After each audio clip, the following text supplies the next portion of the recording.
Hello, welcome to our channel. Today, we are going to discuss the best investment options in India.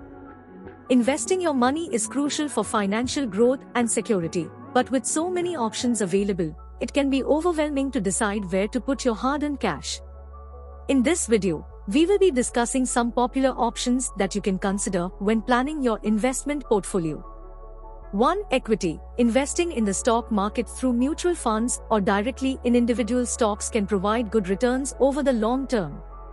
It's important to do your research and invest in companies with a strong track record, good management, and a sound financial position. 2. Fixed deposits. These are considered as one of the safest investment options in India as they provide a fixed rate of return and are insured by the Deposit Insurance and Credit Guarantee Corporation. They are also easily accessible and are ideal for individuals who are risk-averse. 3. National Pension System (NPS). This is a government-run pension scheme that allows individuals to save for their retirement while also receiving tax benefits. It's a long-term investment option that can provide a regular income stream during retirement. 4. Public Provident Fund (PPF). This is also a long-term investment option offered by the government that provides a fixed rate of return and tax benefits.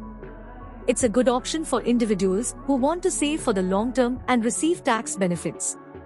5. Real estate. Investing in real estate can provide good returns over the long term, but it also carries higher risks.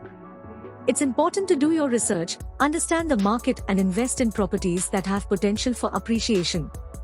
6. Gold. Gold is considered as a safe haven asset, and it's considered as a good investment option during times of economic uncertainty. It's a good way to diversify your portfolio, and it can provide a hedge against inflation. It's important to note that the best investment option for one person may not be the best for another, as it depends on your personal financial situation, risk tolerance, and investment goals. It's always recommended to consult with a financial advisor before making any investment decisions. That's all for today, guys. Thanks for watching, and make sure to subscribe to our channel for more financial advice and tips. Please like, share, and subscribe to our channel.